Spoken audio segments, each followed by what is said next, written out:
hand in position, not able to accomplish our goal. He calls, small blind and big blind both fold, it's down to heads up. The turn is the ace of clubs pairing the board. Could be up against some smaller flush draws, maybe something like king queen, king jack, queen 10, or jack 10. Probably would have gotten raised on the flop by some two pair of better hands. Now that the second ace has come out, it's less likely that the opponent called our flop bet with an ace. Keep the pressure on with bet at 400. Cutoff isn't afraid of a second barrel, and giving it some thought, he calls to see the river.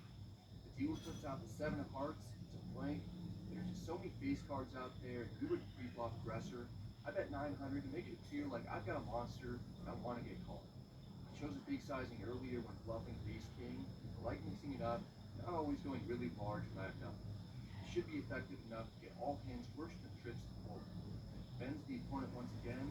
He takes his time to make a decision. Ultimately, he calls. We get caught bluffing, have to show it. Cutoff gets the win with ace-10 offsuit. He had trips after all, even though there were so many high cards on the flop. Maybe I shouldn't have tried to get a bluff through multiple opponents, or at least shouldn't have double and triple barrel. I just couldn't help myself, and it cost me a good chunk. I'm now down 1,400 on the day. It's bomb pot time. We've got pocket aces in the small blind. The game is filled up. All 8 players put in 200 each pre-flop, and we go straight to a flop. Aces is obviously a great hand, but this is the absolute worst time to get him since we have 7 opponents and we're first to act post-flop. The dealer puts out jack 10 deuce with 2 hearts. I've been playing poker for 21 years, which is exactly how long I've kept my streak alive, at least flopping an overpair to the board with folds. There's no repair good here though. I check, almost always do that when I first act in the bomb pot. Under the gun gathers chips and bets 400. He doesn't even get through his first opponent. Under the gun +1 calls. It's scary to have 2 early position players show interest because they need to have tighter ranges to justify putting money in the pot, and they have several players acting behind them. I'm already concerned that we could be beat, mostly by the under the gun better. Under the gun +1 had 2 pair or a set. He probably would have raised. There's no way that we can fold, but I'm looking for the nearest exit, so I make the call. 3 of us are seeing the turn. The 10 of diamonds comes out pairing the board. It's now less likely one of the opponents flopped a set or 2 pair, another 10 being accounted for. I check. Under the gun checks immediately, which could be good or it could be a trap. Under the gun +1 isn't getting out of line. He checks back. Aces are starting to look pretty good. One or both players could have a jack or a draw of some sort. The river is the 6 of clubs. It's a complete blank. We're ahead on the turn. We should still be ahead. I don't want this to check through again. I bet 1,300. Under the gun probably has air now to all the draws in this. He folds quickly. Under the gun +1 may suspect that we're trying to steal this one after seeing everyone play passively on the turn. It seems like he has a hand that isn't too strong, but clearly has some showdown value. He doesn't want to let us win it without putting up a fight. I'm alright with that plan. He makes the call. We turn over the rockets. Under the gun +1 is surprised to see us wake up with an overpair. The way he's slow to return his cards to the dealer after taking a long time to make the call makes me wonder if he called fight, perhaps with just ace high, since the ace of hearts isn't accounted for. He reasonably could have thought that was bluffing with a missed straight or flush draw. If he had a higher draw, he'd win. We profit 3,500 in that hand to be back up on the day. Next we're dealt jack 3 suited in the big blind. Under the gun +1 raises to 200. This is a big blind ante game, which will cause us to call a little wider when closing the action because we're getting a better price. So in general, we're going to play most of our suited hands. But we're also facing 4x raise sizing, so folding is reasonable as well, especially against an early position open. The main issue is that folding isn't fun for the vlog. I call for 150 more, heads up out of position. Flop comes jack 6 deuce rainbow. We've got top pair and some backdoor draws. I check the pre-flop raiser. Once it's on him, he motions towards his chips immediately to bet 400. It's a big bet. I'm okay with it though. I call to see the turn. The dealer puts out the 9 of clubs, giving us a flush draw to go with our pair. It's just getting better and better for us. I check. Once we call a large bet on the flop, the opponent should shut down a lot of his complete air hands.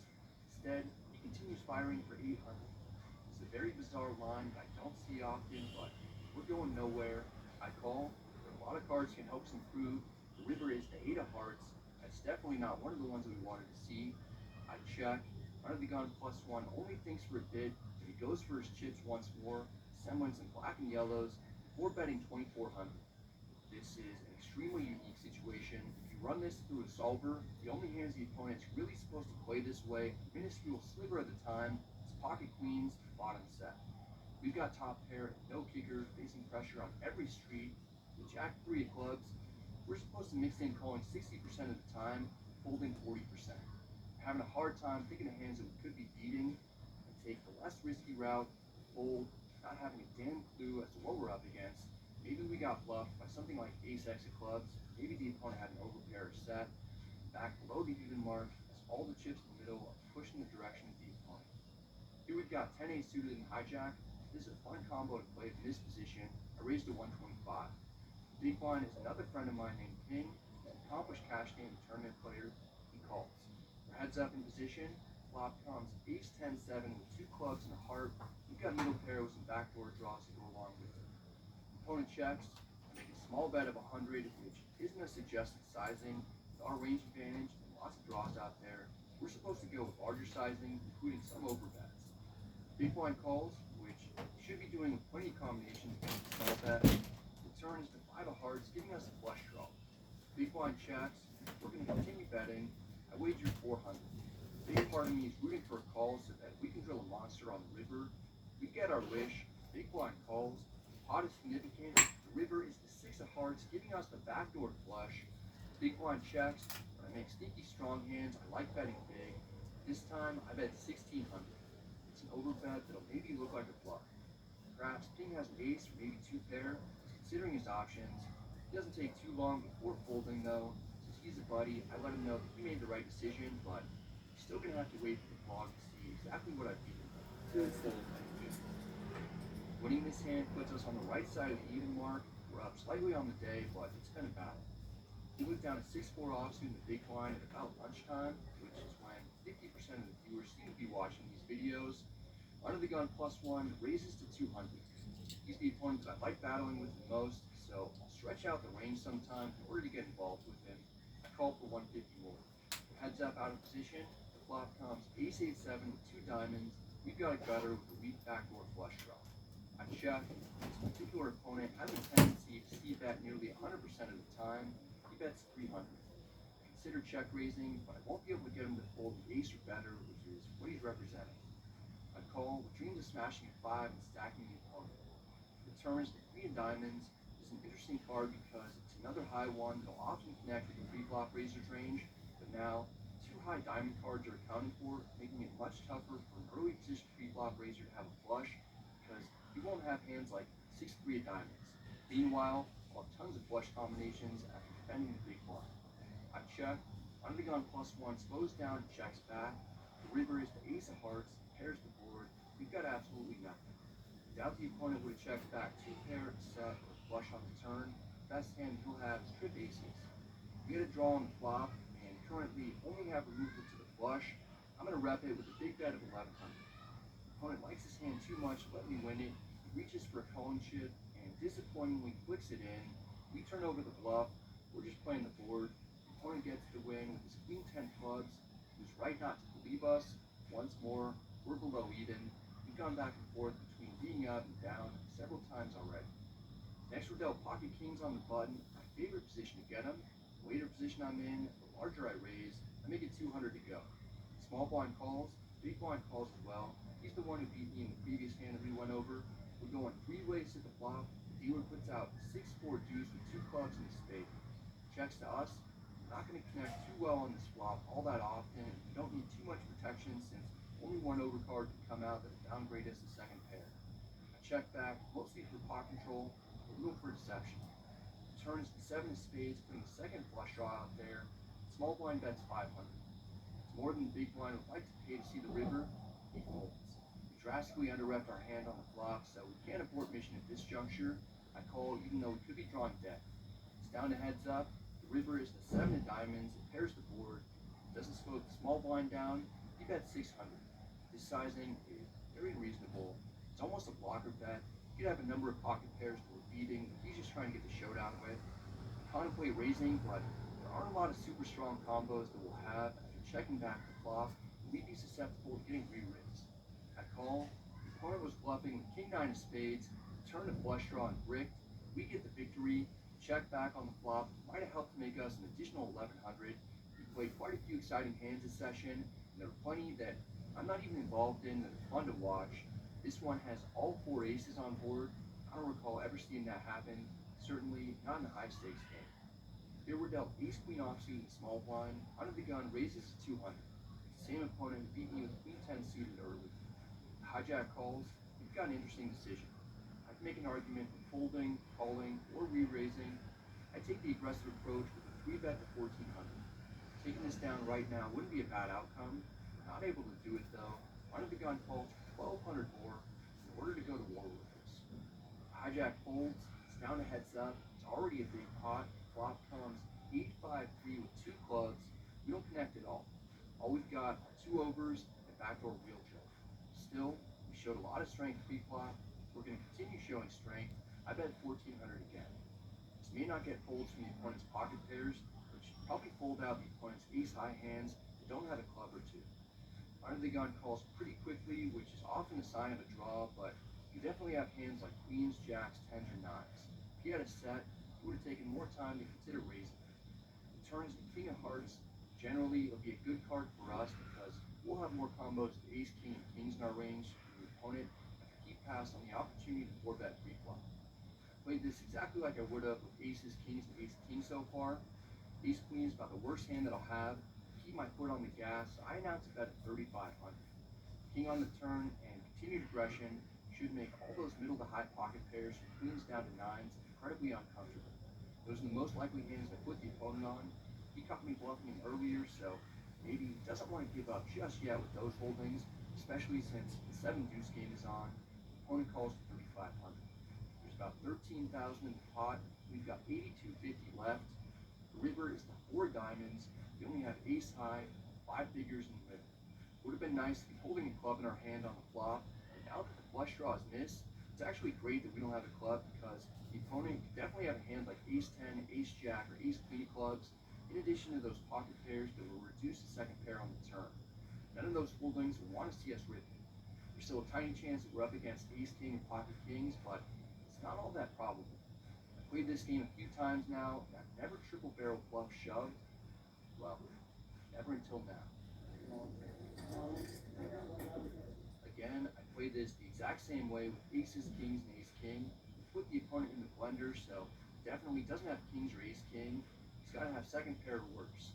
As more time elapses, I'm feeling better and better about the shove. The opponent must have queens down to nines like we suspected. We get a count on my chips so that under the gun knows how much I'm willing to risk before he inevitably folds. Except, that's not what he does. In 40 seconds, he makes the call. Nice turn, nice turn.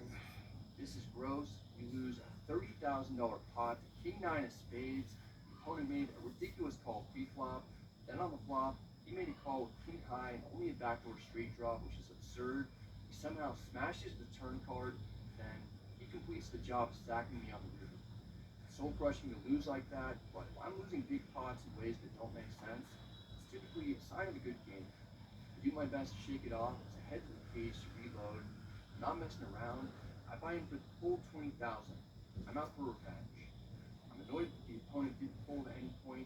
I'm annoyed with the run out. I should also be annoyed with myself as I look up the spot, and surprisingly, ace queen offsuit is mostly just a full pre-flop after an early position raise and a call from the hijack. This is the chart from Smash Live Cash on Upswing, which is the cash game course I was a part of with Nick Petrangelo as the instructor, and the link down below in the description box with a discount code if you're interested in purchasing it yourself.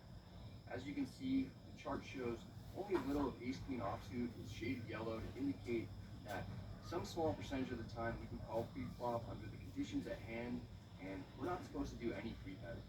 I learned this lesson the hard way, paying big time for it. Poker gods have a cool sense of humor as they give me the hand that I was pretending to have just a few minutes earlier. We're under the gun. Comeback starts now with a raise to 150. Small blind knows that I've been rocked. Maybe he thinks that I'm tilt raising.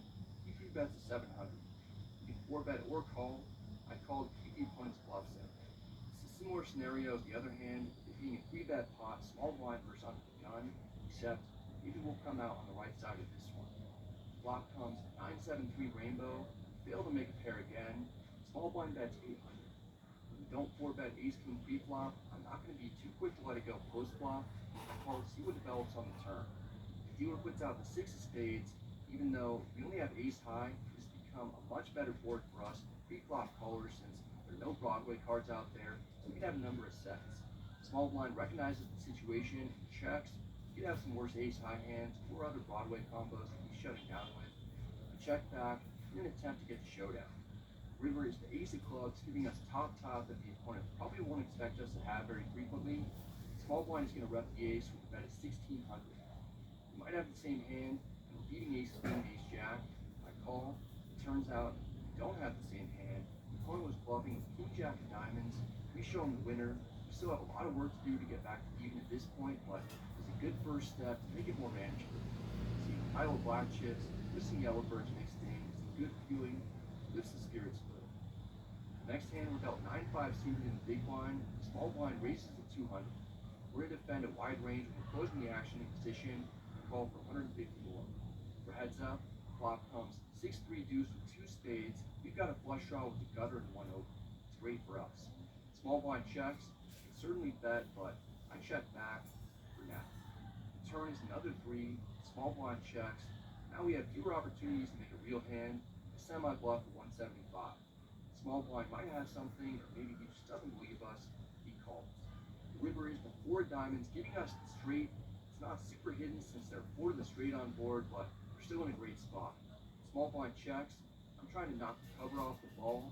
I overbet 1,000. Done this a few times now. Gotten caught bluffing on a couple of occasions this session, including recently.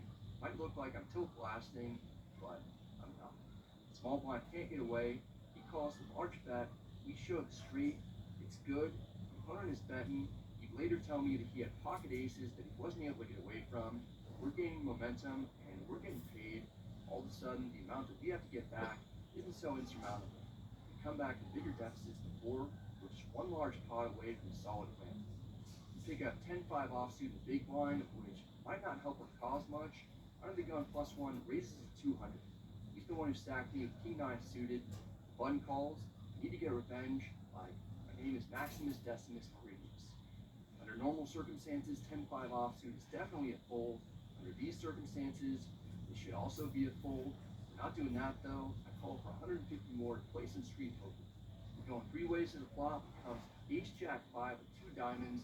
It isn't particularly good for us. We've got third pair. I check. Commodus checks. Button checks back. They're going to regret doing that. The 5 of spades comes out on the turn, giving us a trips combo that we shouldn't have. I set the trap with a check. Initial pre-flop raiser doesn't fall for it. He checks. Button doesn't bite either. He checks back. It'd be tougher than I thought to make money this hand. The river is the 4 of hearts. It's a blank.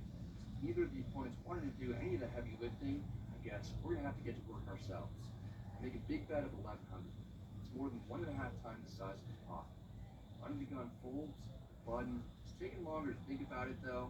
After a full minute, he calls. We roll over our very bizarre trips hand that I'm almost ashamed of revealing. It's a winner. There's no way to know what the button had, but after checking back twice, it's hard to imagine that he had an ace. He might have gotten max value from some marginal holding. Triple barrel bluff earlier was just a marketing expense. It's been paying off since. We've recovered over 6,000 after rebuying. We just need to keep it going. We look down at pocket aces in middle position. This goes well. It could be the hand that finally gets us over the even mark for good. I raise to 125. Ben's in the big blind. He has something that he wants to see a flop with. He calls for 75 more. For heads up in position. Flop comes queen 10-9 with 2 hearts. We've got an overpair with some backdoor draws to the nuts. A coordinated board. Big blind checks. I'd like to keep control of this pot.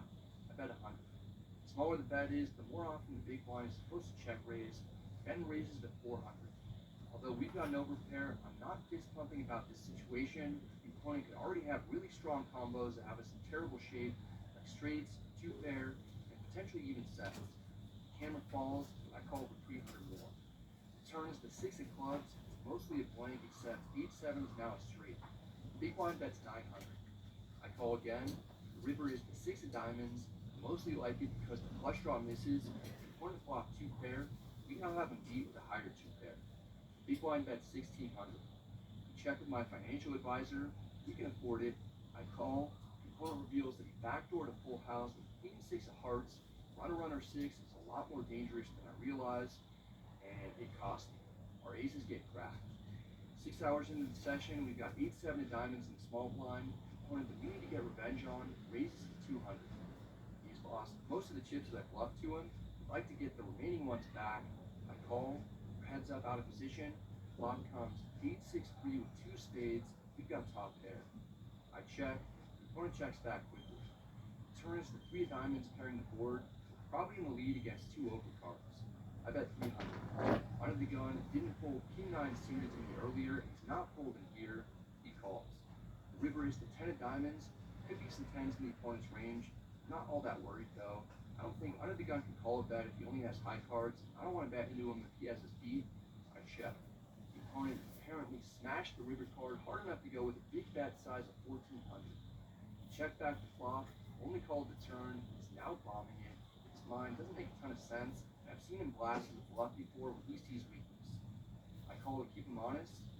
He was being honest. He shows 9-7 of hearts for his straight. It takes me a little while to even realize that I'm beat because I didn't put the opponent on that combo at all. Not a hand on his records. Not what you were expecting. No, sir. The opponent gets me good once more. He's had my number.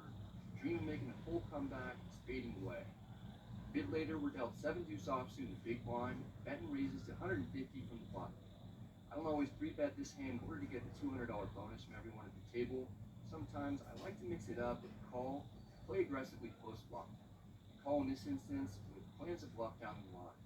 Flop comes ace jack 9 with 2 spades. We've got nothing.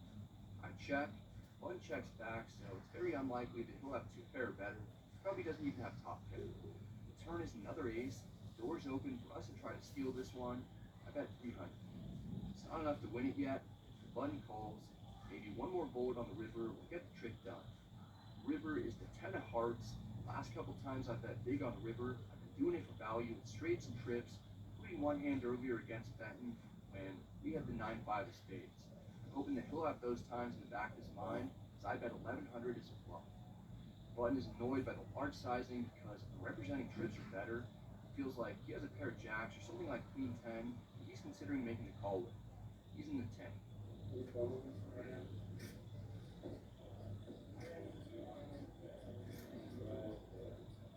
I like that he has a tough decision, but after 40 seconds, Ben makes the call. I get caught trying to bluff my way to victory. Surprised to see that Ben has ace-4 offsuit with trips. Makes sense that he didn't bet the flop, only having a low kicker. Even with the hand that strong, he still had a tough decision to make, but if I'd 3-bet pre-flop, I would have taken it down and collected an extra 200 from everyone at the table. Instead, I lose one last significant hand before calling it a day.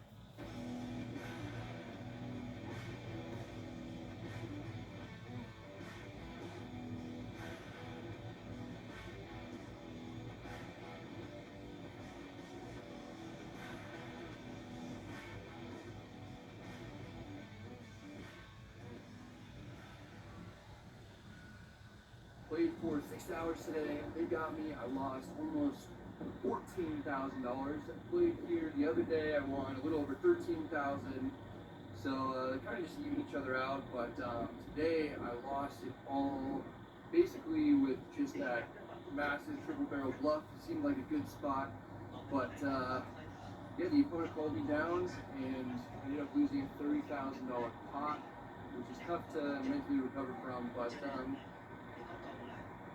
there's always things that you wish you'd done differently after a session.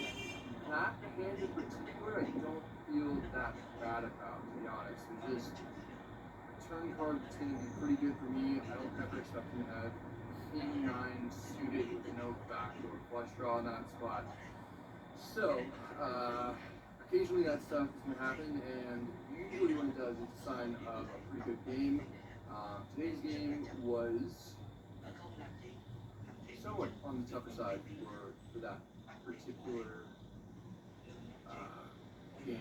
I played it 3 times now, and that was one of maybe the toughest that it's been. Well, anyway, not going to beat myself up too much over that one. Still really enjoy playing there anytime I can. If you told me like 7 years ago when I started making the vlogs that